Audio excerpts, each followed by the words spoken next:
Your health to heart.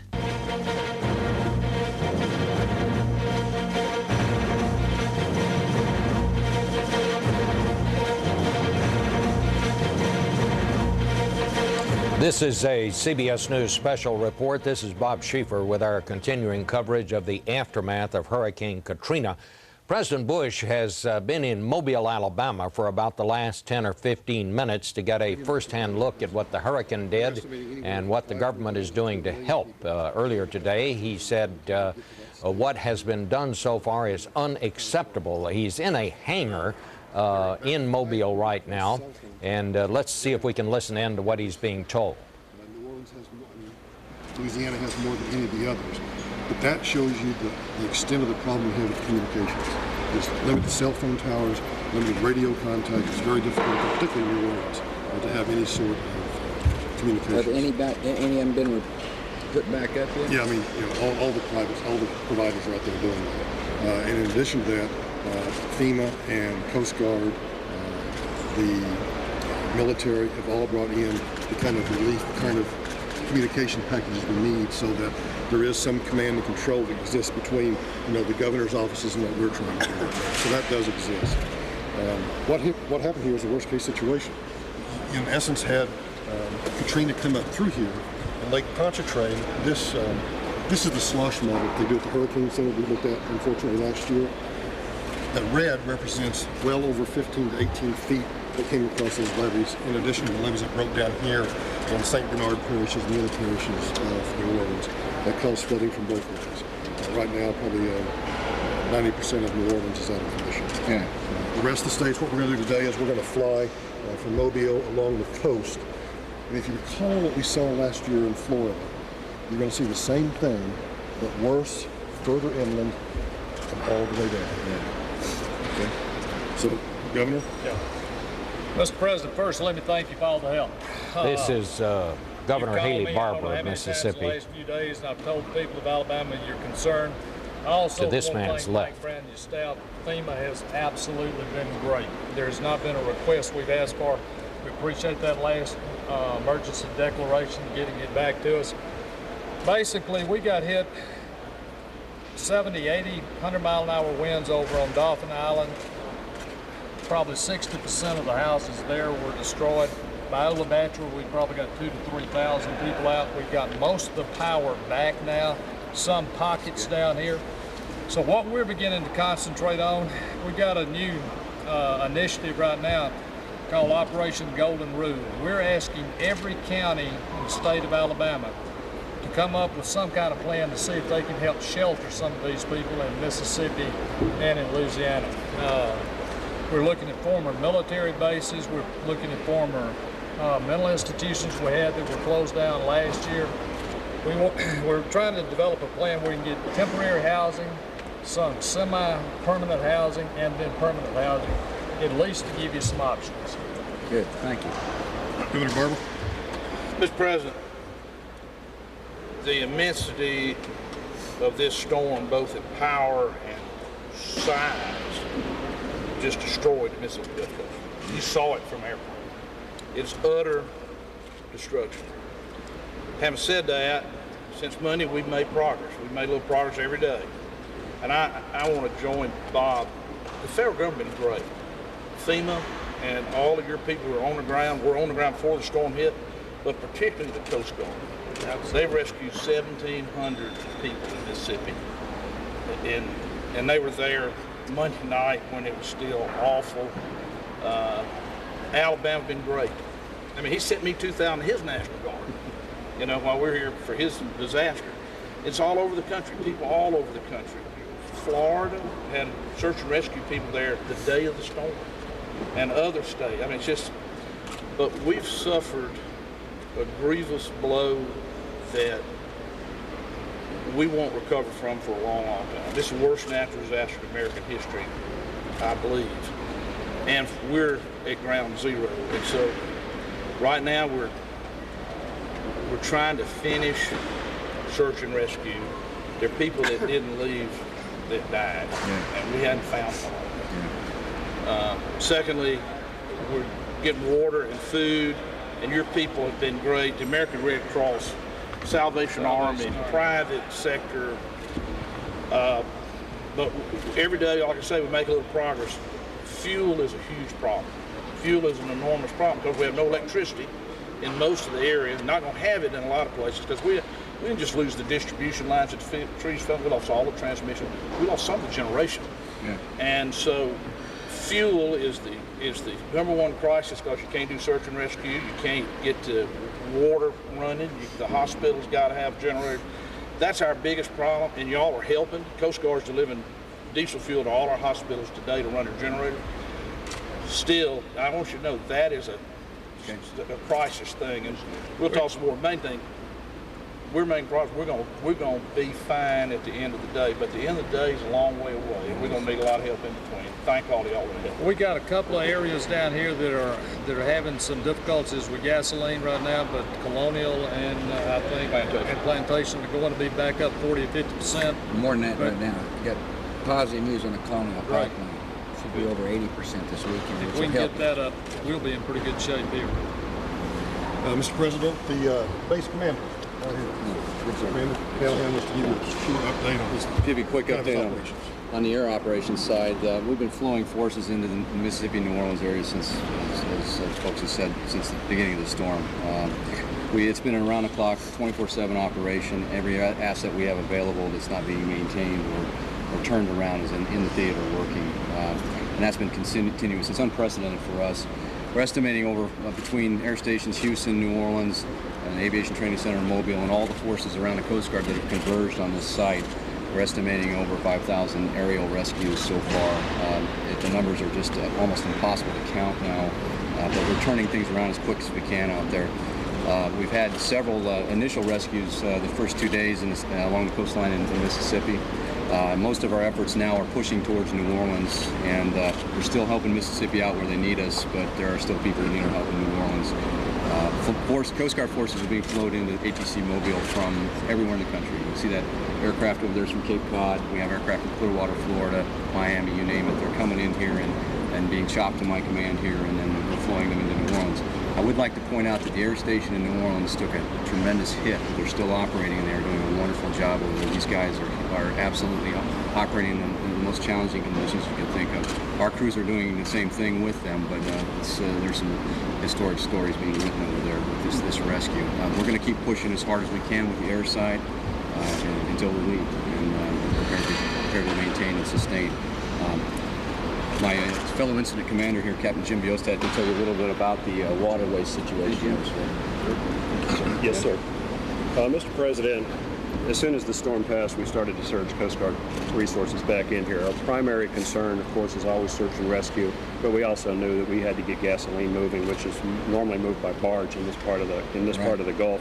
We've been working about 18 hours a day to get the waterways open, and I'm proud to tell you that we've almost got the waterways open. We've already started moving gas. We've already started moving coal for the power plants, and we should be back to fairly normal operations everywhere except Pascagoula fairly quickly. We're working with Pascagoula to get them open again as well. The Mississippi coast, sir, was devastated. It was devastated. I flew over it, I saw it, and I've never seen anything like it in my life. I know that the rescuers have become victims. The police officers, the firemen, all of the people that serve the people are themselves victims. We are surging a tremendous number of Coast Guard law enforcement personnel and boats and cutters to cover the entire Mississippi coast to assist them and to work in partnership with them and to help them maintain and serve the people there. Try to provide them temporary infrastructure until all the rest of the people that are flooding into the area, the National Guard and FEMA, the state folks, they're all coming in there, and we're going to work in partnership with them from the water to maintain control, to maintain public safety, and to help them recover from this. And we know we're going to be doing that for some time, but that's what we do, sir. Thank you. Yes, sir. Mr. President, Stephanie, if I could just introduce Police Officer Dustin Scarra. He's one of our rescue swimmers that's been out there. I know you've spoken to some of them. But, Nice to meet you. Dustin can tell you a little bit about what he's seeing out there on some of these rescues. If you just summarize it. Primarily, I've been flying at nighttime. I wasn't expecting to see what I would see. Flying over the rooftops, it kind of looks, if we're looking at the stars at night, those are flashlights, so which star do you pick? So we go down to an area, we locate, go down, primarily roof to roof rescue, picking up families of 4 to 5. We're have sometimes pets with them too, so they're taking their animals out. And it's primarily word of mouth. They're telling us, you know, so-and-so Johnson's down the street. You got to pick them. They don't have, you know, they don't have flashlights. You can hear them. So we mark that location, drop them off, and come back. It's never ending. But the families themselves have really been helping each other out. They're sticking together, and they're really thankful that we're coming in and getting them out. Sure. You know, I hope we're making a dent in it. And now I think we're working more of the bigger hotels, the condominium complexes. We've been working a lot of days in, you know, hundreds of people coming up, and but we're trying to get them off as best that we can. And there's been a lot of civilians out there. A hotel manager at the Days Inn, he was staying there, and he said, I'm not going to leave until everybody else is out. So there's some people over there that are, you know, helping out their fellow mankind, you know, so there's some good stuff going on, people helping people, and we're just trying to do that. Good job. All right, thanks, Mr. President.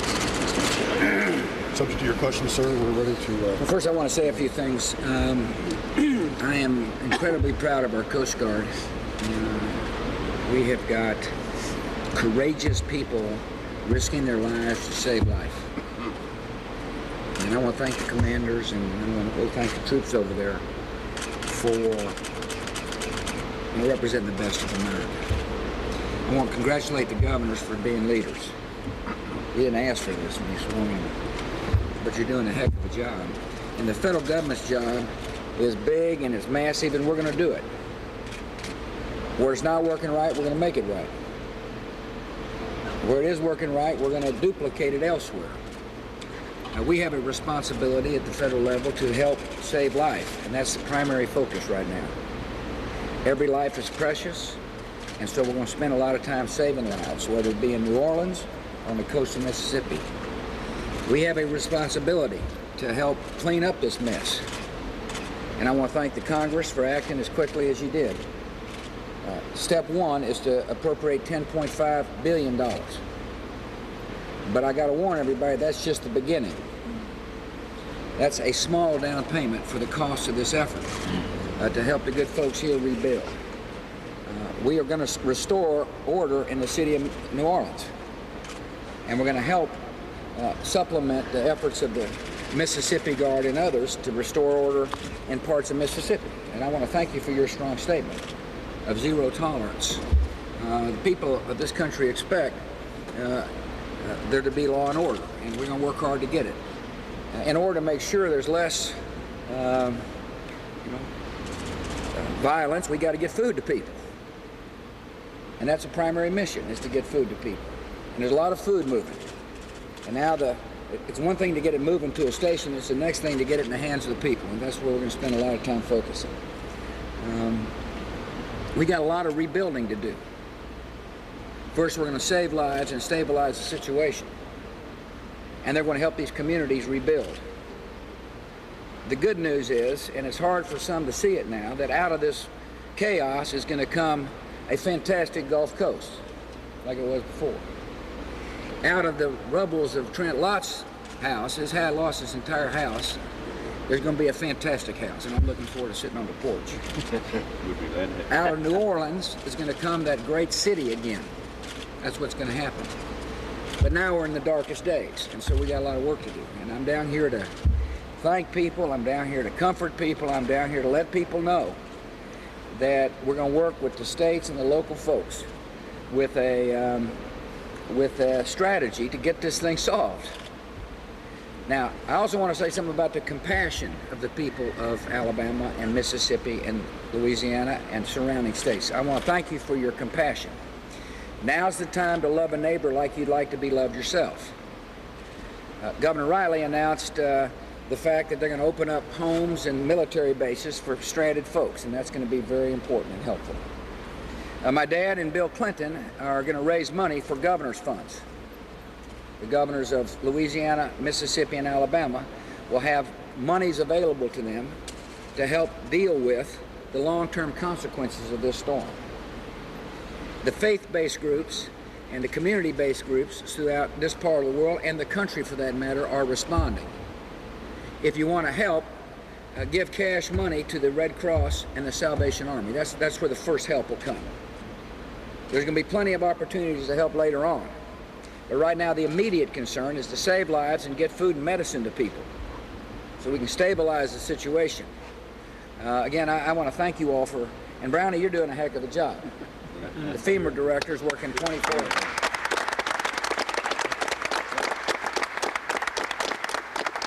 They're working 24 hours a day. Again, my attitude is if it's not going exactly right, we're going to make it go exactly right. If there's problems, we're going to address the problems. And that's what I've come down to assure people of. And again, I want to thank everybody. And I'm not looking forward to this trip. I got a feel for it when I flew over before. For those who have not, trying to conceive what we're talking about, it's as if the entire Gulf Coast were obliterated by the worst kind of weapon you can imagine. And now we're going to go try to comfort people in that part of the world. Thank you. Thank you. So the president in Mobile, Alabama, I beg your pardon, in Mobile, Alabama, the first stop on this inspection tour across the Gulf Coast. We're told he's going on to Biloxi, Mississippi, and later today we'll go on to New Orleans, but we're told at this point he may only tour New Orleans by helicopter. This is dangerous territory, and a decision has not yet been made, frankly, as to whether it is safe for the president to get on the ground in New Orleans. The president said earlier today relief efforts so far have been unacceptable, but he stressed today that from here on in, if things are not right, he intends to see that they are made right. He says this is a problem that we're going to solve. It's rather interesting. You had two Republican governors there. Governor Haley Barbour of Mississippi and Governor Bob Riley of Alabama, both of whom said the federal government is doing a great job and they really appreciate what is being done, very much in contrast to the statements coming out of New Orleans and Louisiana, where Democratic officials yesterday were saying things like, this is a desperate SOS, we need help and we're not getting it. So we'll watch this situation as the day wears on. We'll be back on the air at the president's next stop. For CBS News, I'm Bob Schieffer in New York. Good day. For news 24 hours a day, log on to CBSNews.com.